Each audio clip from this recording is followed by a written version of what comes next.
Hello, you are listening to the Natural Healing Show for UK Health Radio. I'm your host, Catherine Carrigan, medical intuitive healer and Amazon #1 best-selling author. You can find out more about me and my work at catherinecarrigan.com and unlimitedenergynow.com. We've got a great guest today, Randi Fine. Randi Fine is a narcissistic personality disorder abuse expert, radio show host, and mental health counselor living in Fort Lauderdale, Florida. She is the author of the groundbreaking new book, Close Encounters of the Worst Kind, The Narcissistic Abuse Survivor's Guide to Healing and Recovery. So welcome, Randi Fine. Hi, Catherine. How are you? It's great to be here. Thank you for having me. Here's my book in case anybody wants to see it. All right. So this is a great book on a really, really important topic, and one that we all really need to understand, because we may have partners who are narcissists, we may have parents who are narcissists, we may have bosses who are narcissists, we could even have children who are narcissists. These people can show up in our lives in multiple kinds of relationships. So thank you so much for being here, Randi, and also for taking your time to write about this really important subject. So Randi, why did you write Close Encounters of the Worst Kind? Well, as you said, I counsel people for this specific kind of trauma, narcissistic abuse. And I counsel people all over the world. And after I hang up with them, especially after the first time, I feel like I want to be in their pocket, because I know that there's so many mechanisms in the brain that cause them to go back to an old way of thinking, the patterns that have been put into them through brainwashing and psychological warfare. So I figured if they had the book, they would have that support all the time. And I also wrote it because most psychotherapists are not trained to deal with those who have been abused this way. And so this book is also for the professional therapists, so that they can learn what this is and how to deal with people. Now, Randi, what is narcissistic personality disorder and where does it come from? Okay, good question. So narcissistic personality disorder is the person has no empathy. And I'm going to actually read to you the diagnosis of this particular disorder requires that the person has at least 5 of these personality traits. One is a grandiose sense of self-importance. The second one is they're preoccupied with fantasies of unlimited success, power, intelligence, brilliance, ideal, love, or beauty. Third one is belief that he or she is unique and special. 4, requires an excessive amount, and I can emphasize that, excessive amount of admiration and attention. The 5th one is feels entitled. The 6th one is interpersonally exploitive. Lacks empathy, that's a huge, huge part of this. The next one is envious of others or believe that others are envious of them. And they behave arrogantly, haughtily, patronizingly, or rudely to those who they feel are beneath them. And this is something that starts in childhood, and it's very interesting. They're not born with this disorder. But the disorder is what's called a cluster B disorder. And that's defined in the DSM-5, which is really the book that all mental health professionals use to evaluate and diagnose.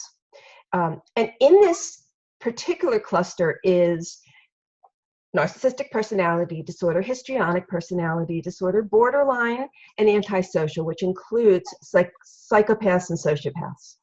So this is in the same class of disorders. All these people are emotional, dramatic, and empathy devoid. Now, you mentioned sociopaths and psychopaths. What's the difference between people with narcissistic personality disorder and sociopaths and psychopaths? How can we tell? Yeah, and I get that question a lot, Catherine. There is not too much difference between them, except for one thing. Narcissists do what they do, and that is abuse people for attention, adoration, and admiration, which is called narcissistic supply. Those who have antisocial personality disorder do what they do because they enjoy it, but they don't care if they get attention. So that's what separates them.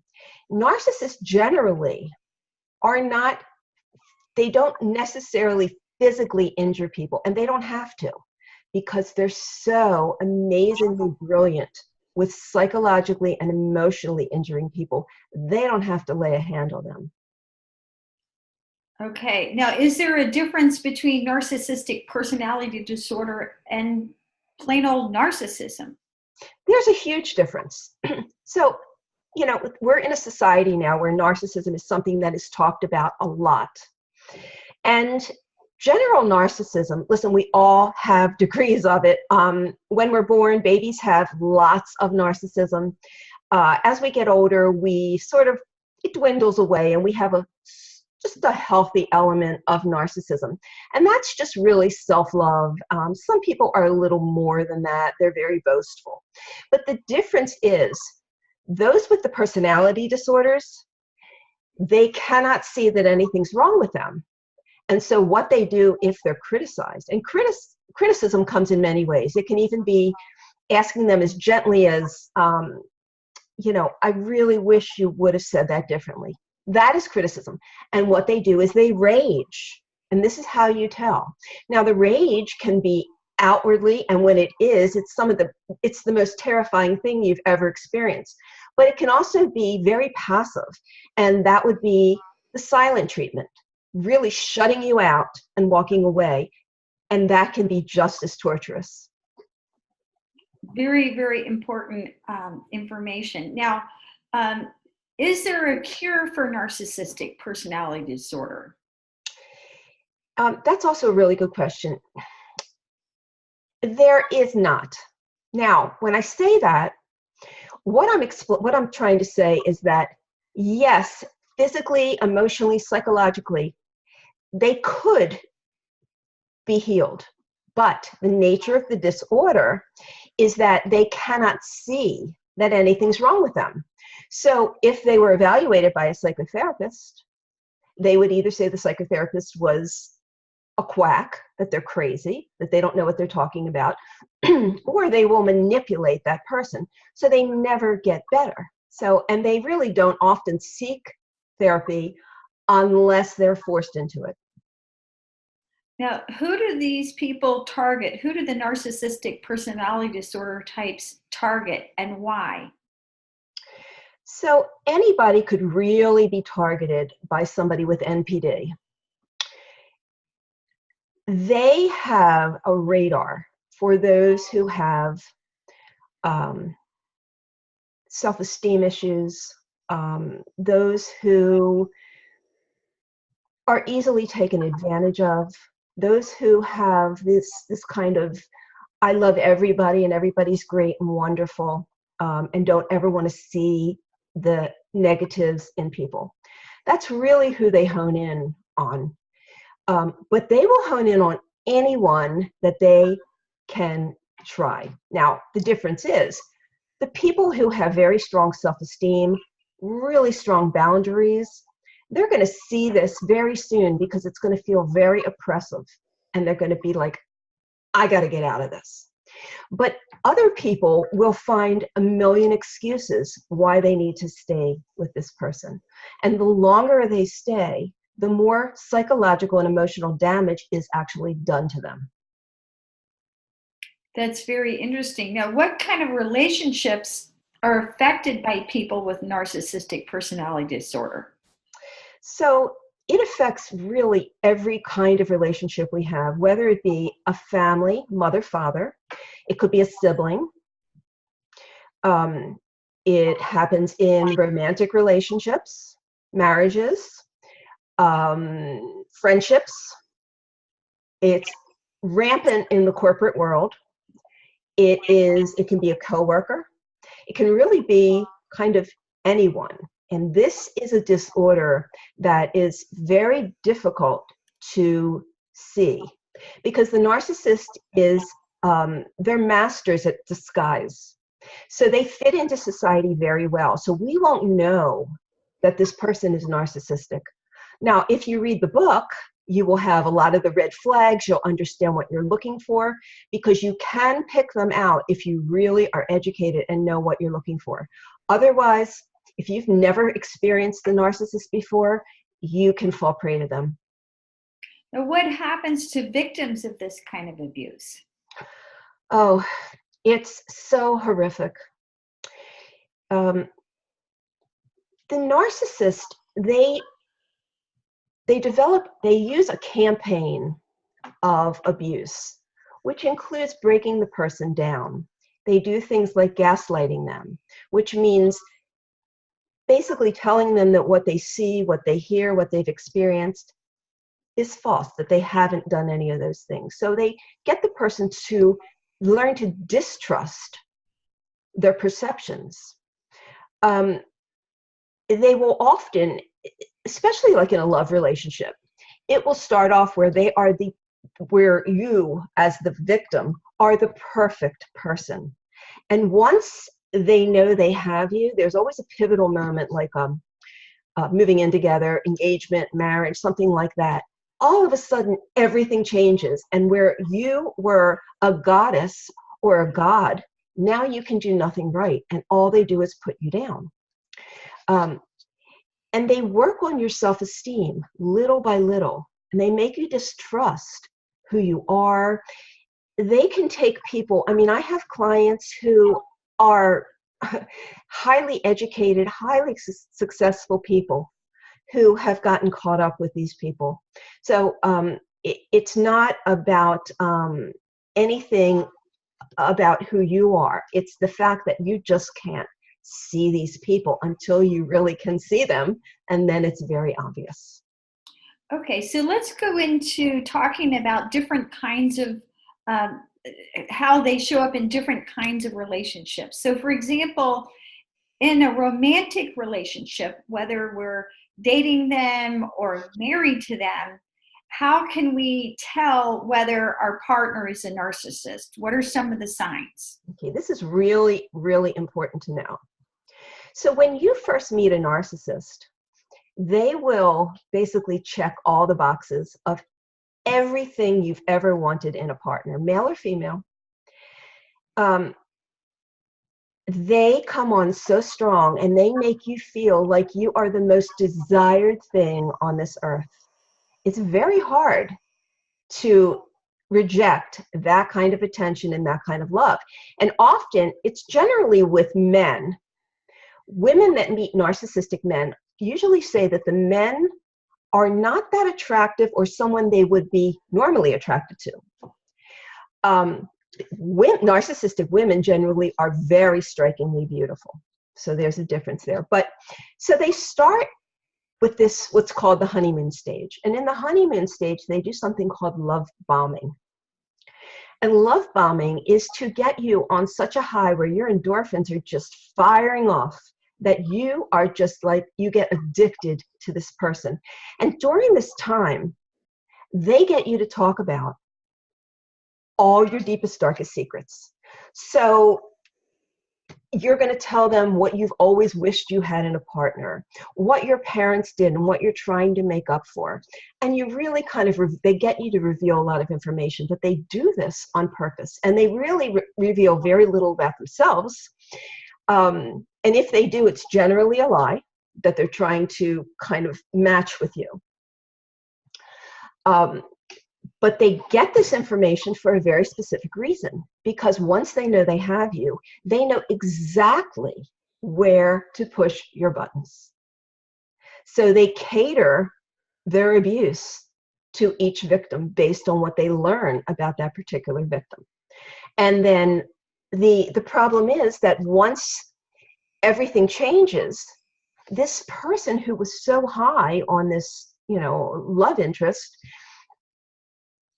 they can't understand where that person went. And so their logical mind makes them go through these thoughts like, well, I know he or she is in there somewhere. I know he or she loved me. And if I just do this, I'll get it back. If I just do that, I'll get it back. And so nothing they do works, and it drives them crazy, but they don't want to stop trying. Now, what about when we have a parent or parents plural who are narcissists? How can we tell if our parents are narcissists?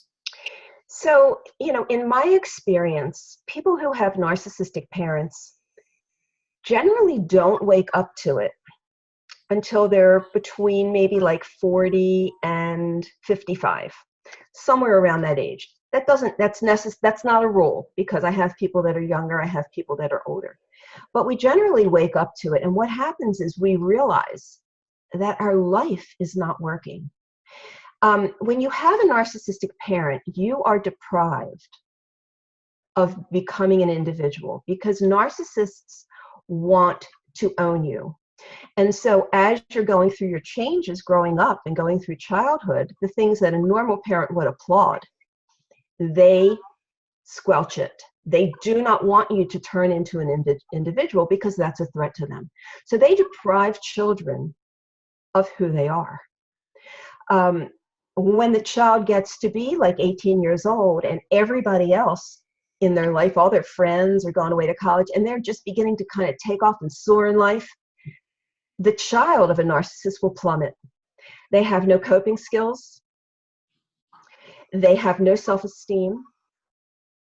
They are generally doormats, because they've had to do that to survive. They've had to please and placate for so many years.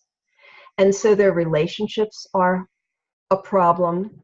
They get into one bad relationship after another, and often they get involved with other narcissists.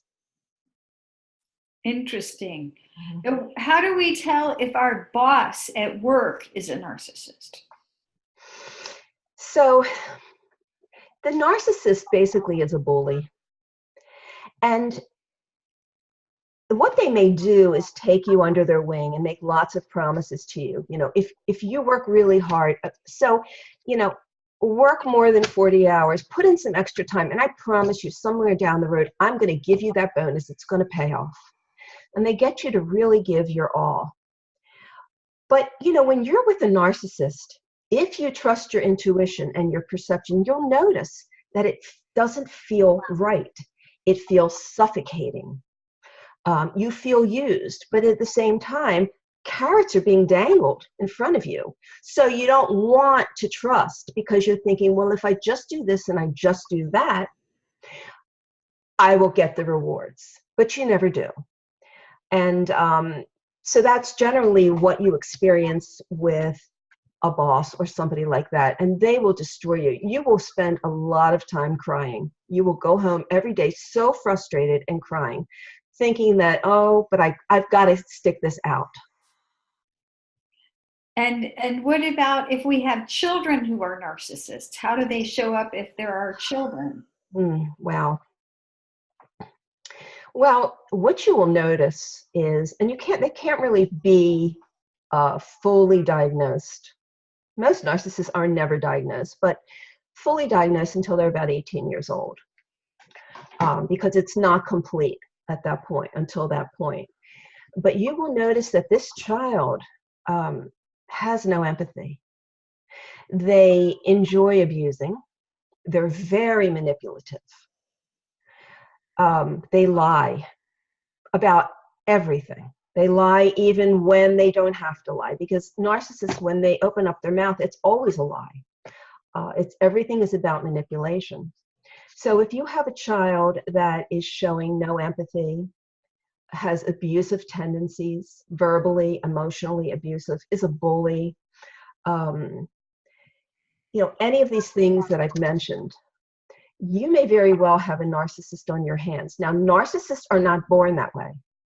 They develop in childhood because of some kind of intolerable situation that makes them decide that they never want to experience the reality that they're experiencing. And so what they do is they create what's called a false self. And that hides the true self forever. So nobody ever gets to that true self. And the false self just lies to them and tells them they're wonderful and grandiose and deserving and everything like that. So you can never get through that exterior to the real person inside. And that's why they can never change. Now, what is the best way if people are in the audience listening, watching, and we're a little light bulbs are going off? What is the best way for us to protect ourselves, to become almost like vaccinated, psychologically vaccinated, from the manipulation of a narcissist? What can we do? So if you've been abused this way, this is a pure victimization situation. The person who is targeted has no ownership whatsoever in what is happening to them. And this is where they get shamed and blamed, because often they go to see a therapist and the therapist will ask them, well, what is your part? And that makes them feel terrible because they have no part. It's sheer victimization. But what people don't understand, and I get a lot of letters and people will say, I've read everything there is, I've listened to everything there is, and yet I'm still in pain. Well, the thing is that the knowledge, what you know intellectually, is not the same as what you feel emotionally. And the reason is because you have been brainwashed. Mechanisms have been used to change who you are and the way that you think. So you can't think your way out of this. No matter how smart you are, how intuitive you are, you cannot think your way out of this. So you must have help with this. And this is why I do the work that I do. Because one must have lived this in order to understand it and help others. There's no way to teach this to someone else. You can't go to school and learn it. So when you find that you're in this situation, you definitely want to find someone like myself or anyone who is very knowledgeable in narcissistic abuse. And it's also, I'll show my book again. This is Close Encounters of the Worst Kind. This book, what everybody's saying is, this is the Bible. This should be the book on the topic. I cover everything from soup to nuts. There is nothing as comprehensive out there. I have done tons of research for this book. So I recommend, I really do, that everybody get this book if they even suspect it. And after they read about 10 pages, they're going to know one way or the other what they're dealing with. Okay. Now, how can building our own self-esteem inoculate us, protect us from the manipulation of a narcissist? That is really the only thing that can. So we have to love ourselves. Narcissists tell us, they instill in us that we are worthless. And we come to believe that, especially if you've been raised that way by a parent. So you grow up really thinking that you really have very little worth in this world because you've been objectified, you've been abused, you've been really told that you're pretty much worthless.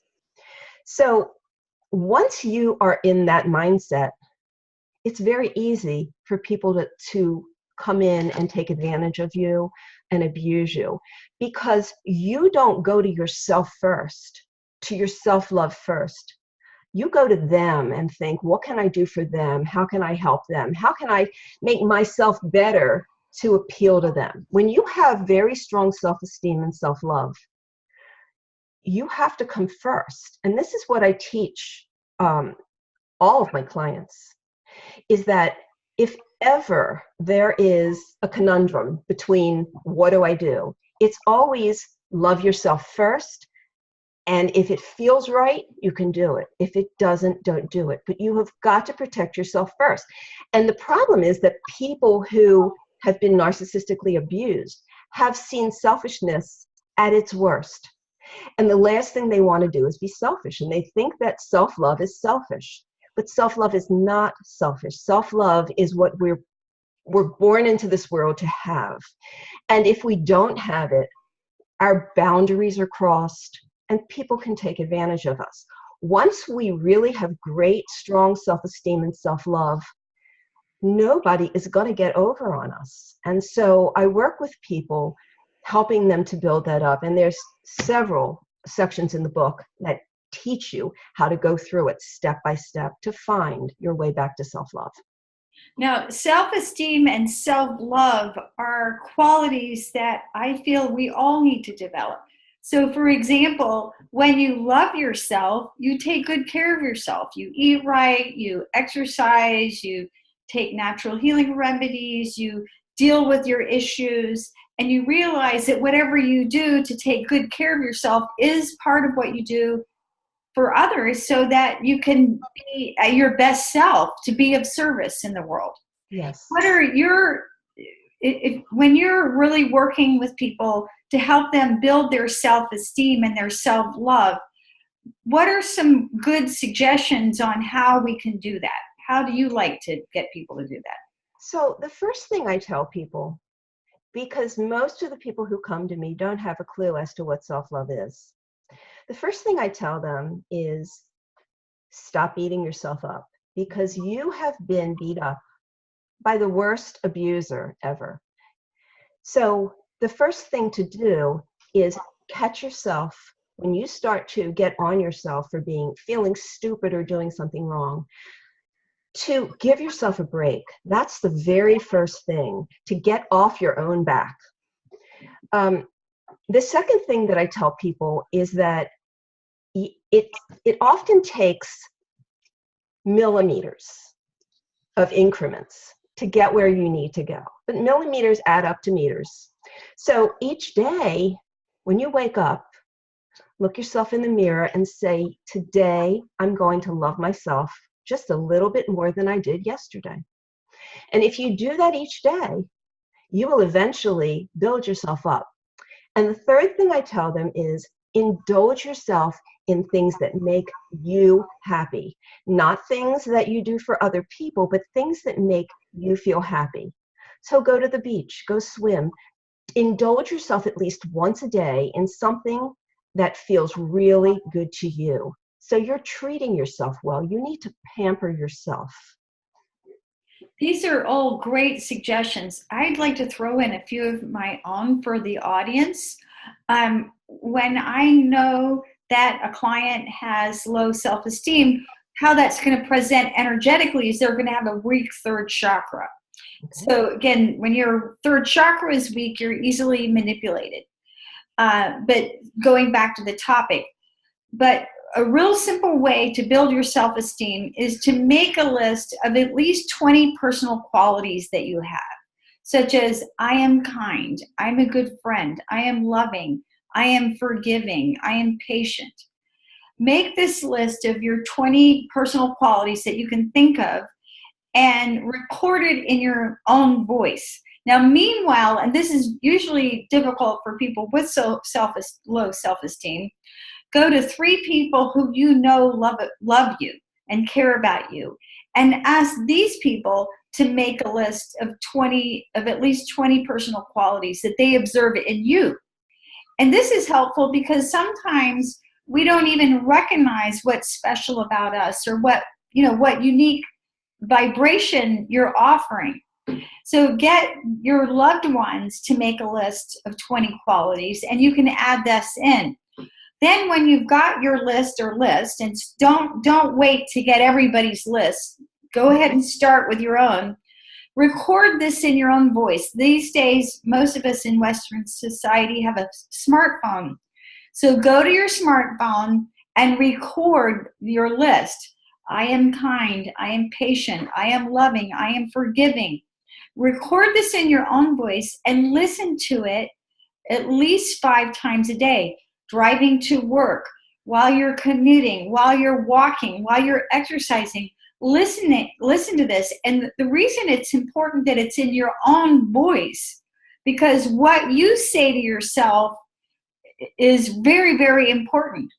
And if you have bad programming, if you think you're worthless, if you don't think you're good enough, if you don't think you deserve, and personally, I feel that every human needs a healing on being good enough.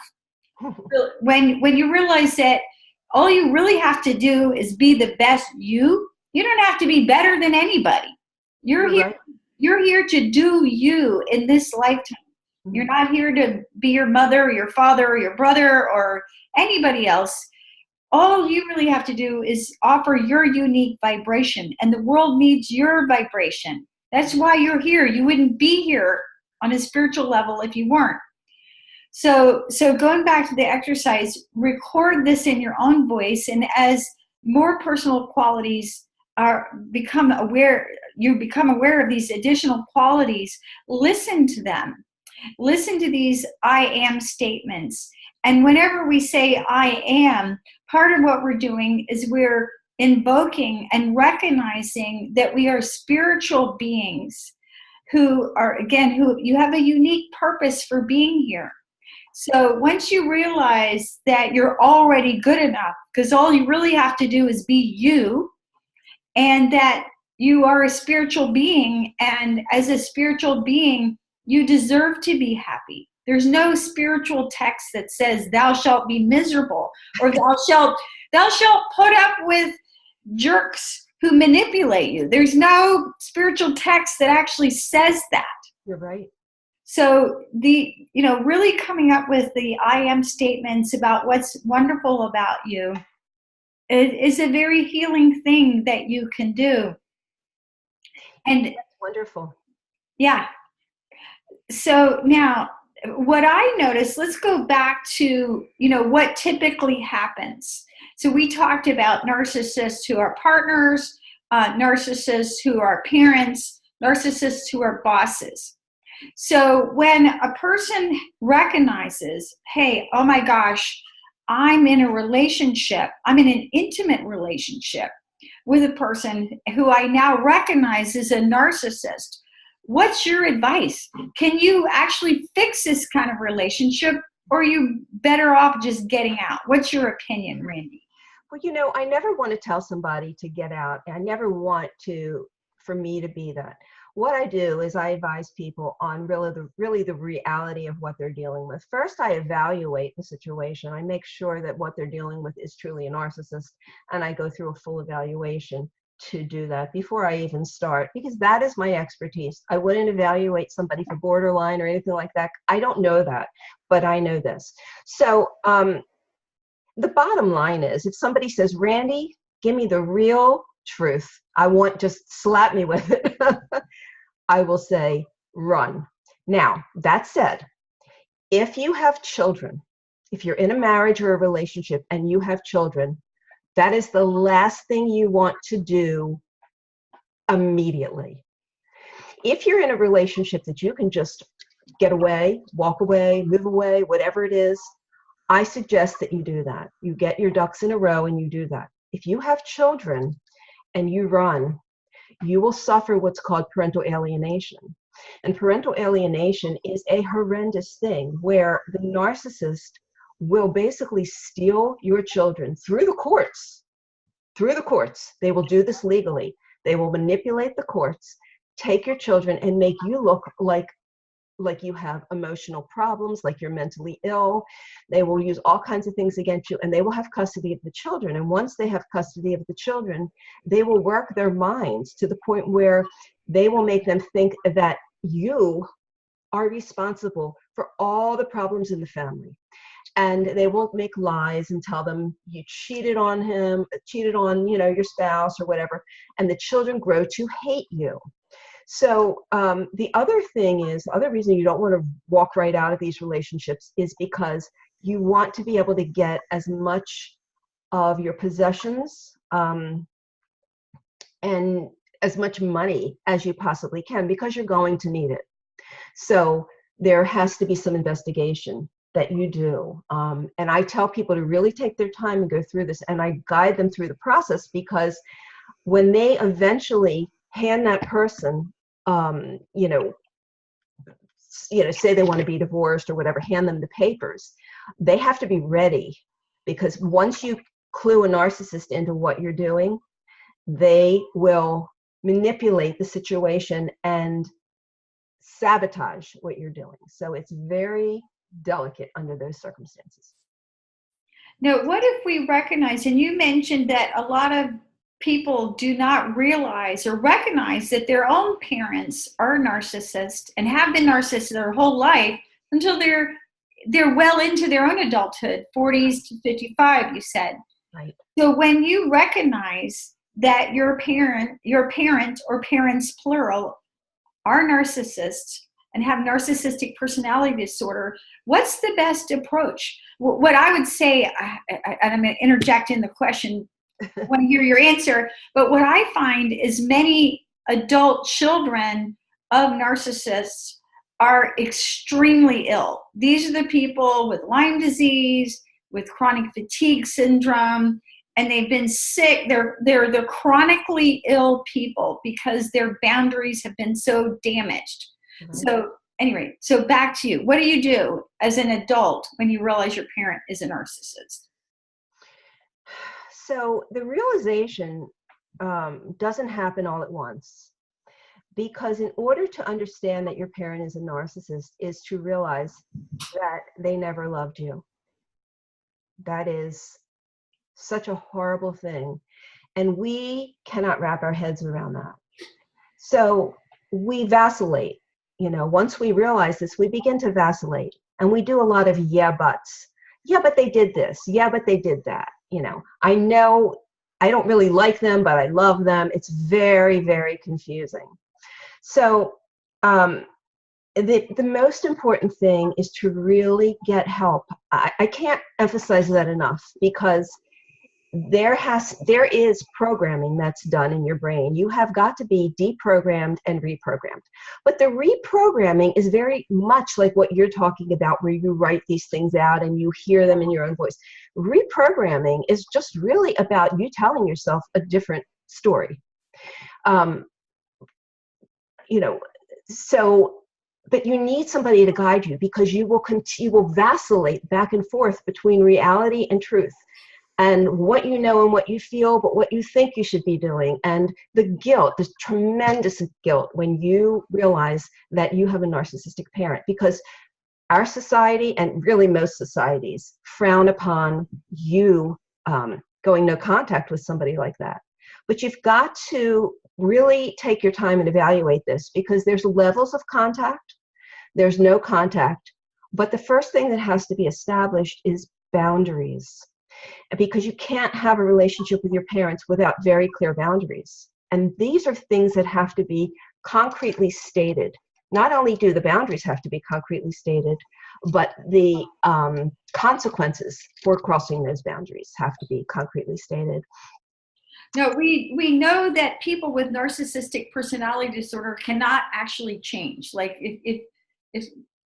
I think if you're in the audience, that's a key message that Randi and I want you to get, is that they don't want to change. They get tremendous benefits out of their behavior. This is a survival mechanism. Yes. So they're not going to change. And the only person who is capable of changing would be you. And that puts you into the choice mode. So if you recognize that your own parent has narcissistic personality disorder and that they're not going to change, what are your recommendations? You talked about boundaries, and my little puppy is she's being a narcissist because it is all about her at the moment, and but she's just a dog. Oh, look how cute she is. She's very cute. So okay, so can we divorce our parents? Is that a realistic possibility? Absolutely. So, we always want to start to try to work with these people. And when we set boundaries and we really enforce them, when we're very clear about them, and we don't let that person step one toe over the line, generally, so like for instance, in my situation, because I have a narcissistic mother, I started off by creating boundaries. I had my mother afraid of me. And we don't want to admit that, but it's the way it has to be. The parent has got to be afraid of crossing your boundaries. There has to be something that they'll lose if they do that. But narcissists can't keep it together for very long. And inevitably, they're going to blow it.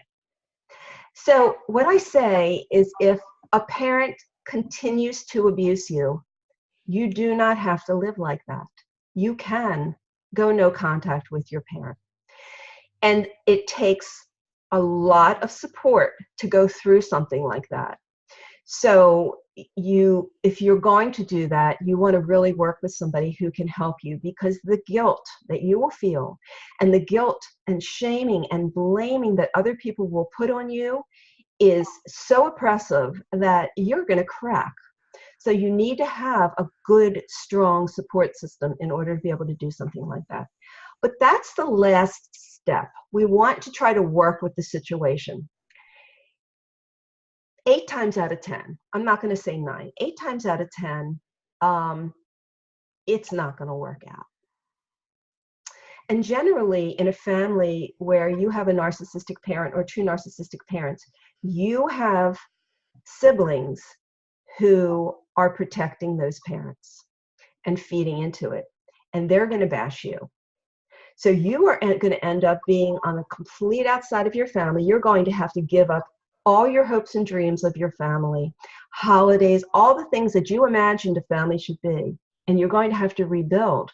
This is not an easy thing to do, but you can do it. And I've done it, so I can speak for that. Yeah. Now, it's not that divorce in our society is totally condoned, but there's a lot of understanding about divorce and why, this can happen, and sometimes why people are actually better off getting a divorce. But as you said, there's a lot of judgment about how, even in the 10 Commandments, respecting our parents is one of the 10 Commandments. So, standing up and saying, I won't be abused any longer is very, very difficult often. It's very difficult, and it's not something that you want to make. You don't want to make that decision right off the bat. You need to really kind of heal. You've got to go through the grieving process, because anytime you realize you've been abused by a narcissist, you are going to go through all the stages of grieving. It is a loss, it is a death. So, at some point you get to the point where you come to full acceptance. And when you come to full acceptance, that is the point in time where you can make an educated decision about how you want to proceed. Not before then, because if you do, you will not be happy with your decision. You won't be firm with your decision. And also, the narcissist will hoover you, which means suck you back in over and over and over again.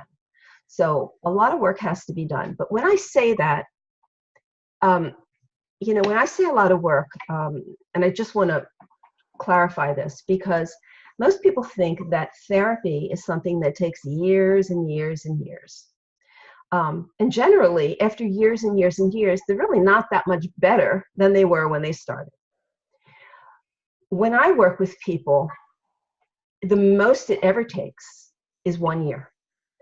Generally, it's 3 to 6 months, but they get relief immediately.